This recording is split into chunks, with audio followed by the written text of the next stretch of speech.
I'm not going to claim to be an expert on 125s. This is actually only the third 125 I've ever ridden, the fifth if you count electric equivalents. So when it comes to whether this bike is better than a CB 125F or a Duke 125, I'm afraid you'll have to ask someone else.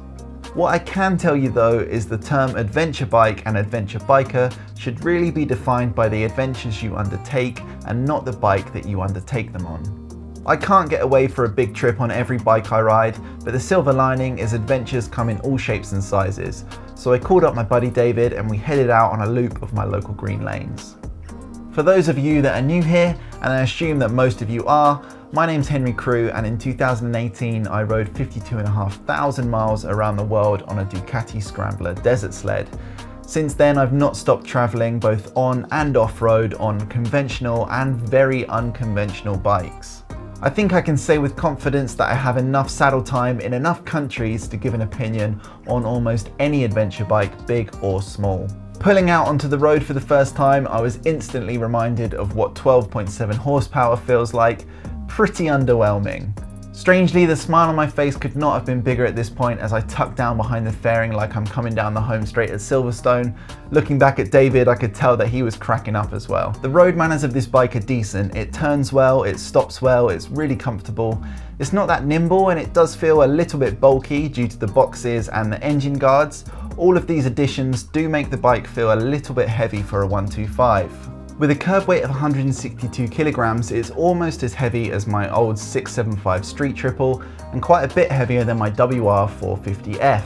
Different bikes entirely, I know. Maybe more relevant is the 117 kilogram curb weight of a Honda CB 125F.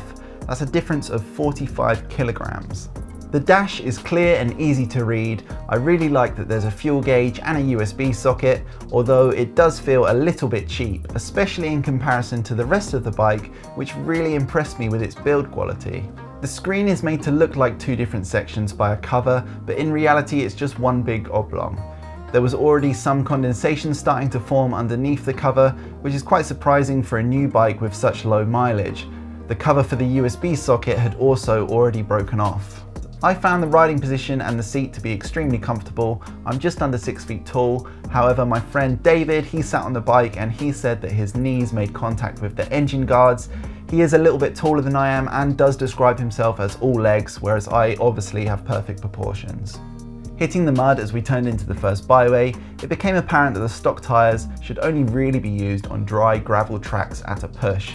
Combined with the small front wheel size, the handling was floaty at best. When I first tried to stand up on this bike, my feet slipped straight off the rubber inserts in the foot pegs, and you can forget about trying to lock up the rear wheel because this bike has linked brakes. That means that when you press on the brake pedal, the front dives and breaks traction before the rear even has a chance to think. Getting my bearings and realizing what I can and can't do on this bike really helped me settle into it. When the ground is dry, it will have absolutely no problem tearing around. It'll even bomb through some puddles. It just doesn't have the traction in the stock wheel and tyre combo to handle anything too slippery. If you want to ride one of these bikes off-road, I would really recommend unlinking the brakes. That's the first thing I would do, and the second would be new tyres.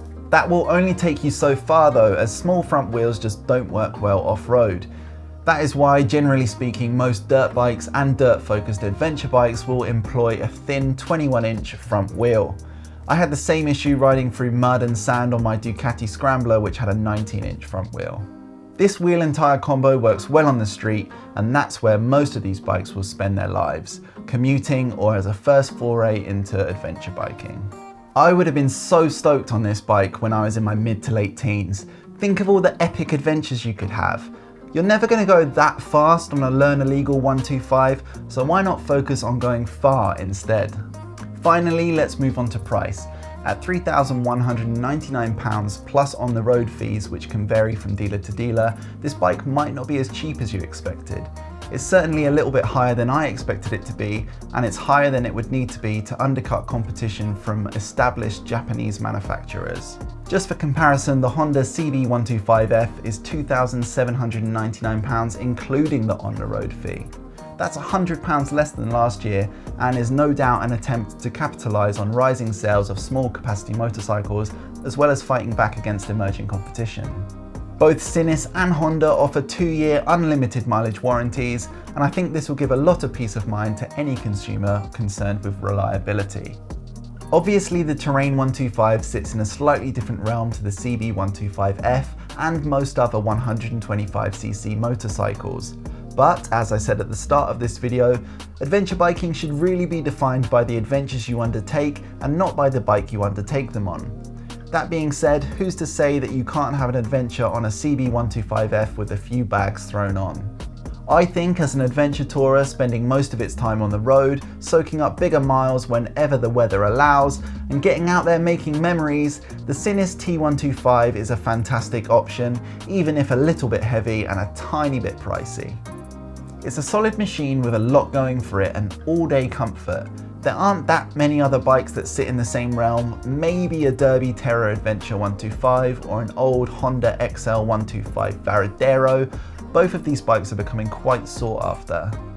If you're looking for a learner legal green laner, then maybe you should look at a Kawasaki KLX 125, Derby Terra Adventure, or if you have cash to burn, a Yamaha WR 125.